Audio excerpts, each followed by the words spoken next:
Halo semuanya, kenalin, aku Stefani Destri Kusumawardeni. Kali ini akan membagikan presentasi mengenai manajemen gizi dan diet pada kasus obesitas dan penyakit kronis. Yuk kita simak bareng-bareng. Pada studi kasus kali ini ditampilkan tentang identitas pasien. Bernama Tuan C, berusia 60 tahun, berjenis kelamin laki-laki, datang ke rumah sakit pada tanggal 12 November, tanggal kasusnya 13 November, dengan keluhan kaki bengkak. Lalu, terdapat pula diagnosa medisnya, yaitu asitas bermakna, hipertensi, CHF, kolik abdomen, DM tipe 2, fatty liver, pneumonia, dan eversi pleura kiri. Konsumsi obat selama ini beliau yaitu furosemide, ranitidin, ketorolac, Usafet, spironolactone, NaCl, dan OGP. Dapat kita lihat pula terkait biokimia dan uji klinisnya, yang mana dia mengalami hipertensi dengan tekanan darah 148/101. Lalu, bagaimana pola makannya? Dapat kita lihat, ternyata memang selama ini yang beliau makan dengan uji recall selama 24 jam, dapat kita lihat beliau pola makannya cukup variatif, namun tetap saja tidak memenuhi asupan nutrisi yang baik, yang mana beliau juga mengonsumsi mie. Lalu bagaimana pola makannya? Dapat kita lihat, ternyata memang selama ini yang beliau makan dengan uji recall selama 24 jam. Lalu bagaimana tentang pengertian penyakitnya di sini? Yang menjadi highlight adalah asites. Asites sendiri adalah kondisi medis berupa menumpuknya cairan berlebih di dalam rongga perut atau abdomen. Normalnya cairan di dalam rongga perut tidak lebih dari 20 ml.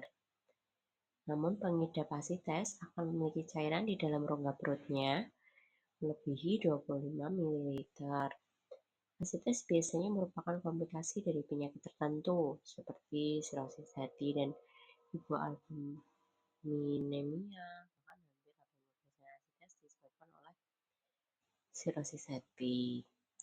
Sejumlah kondisi medis yang dapat menyebabkan seseorang mengalami asites seperti hipoalbuminemia. Lalu bagaimana tentang pengertian penyakitnya? Bagaimana interaksi penyakitnya? Jadi yang dialami Tuan J, diagnosis medisnya ternyata berhubungan dari asites lalu mengalami CHF, lalu kolik abdomen yang disertai dengan hipertensi juga, dan juga beliau mengalami riwayat DM tipe 2 dan juga fatty liver ya.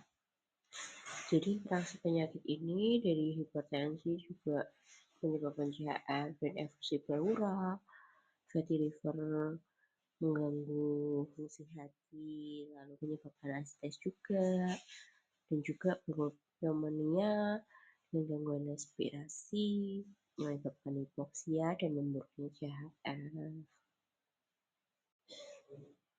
Lalu intervensi gizinya bagaimana? Yuk kita simak lagi. Intervensi gizi yang bisa ya diberikan terhadap Tuan C berupa modifikasi diet, di antaranya bisa diet RG atau rendah garam, diet DM, dan juga diet RLC atau rendah lemak jenuh. Lalu ada suplementasi dan terapi medis yang mana tetap dilanjutkan untuk mengonsumsi obat sembari dievaluasi, dan juga kita mengedukasi gizi terkait penyakit yang dialami pasien dan juga keluarga pasien. Tujuannya ialah menurunkan tekanan darah ke target normal, yaitu kurang dari 130/80. Meningkatkan asupan protein, karena beliau hanya makan ikan dan sapi ya. Beliau ini alergi telur ayam dan daging ayam, serta kalorinya. Lalu mengontrol kadar glukosa darah dalam rentang normal, serta mengurangi pembekakan kaki dan perut. Untuk monitoring dan evaluasi sendiri yaitu berupa pemantauan asupan makanan pasien dengan recall 24 jam dan FFQ. Lalu pemantauan parameter laboratorium seperti glukosa darah, elektrolit, dan fungsi ginjal. Lalu ada evaluasi berat badan dan lingkar perut mingguan, serta pemantauan tekanan darah dan gejala klinis seperti pembengkakan.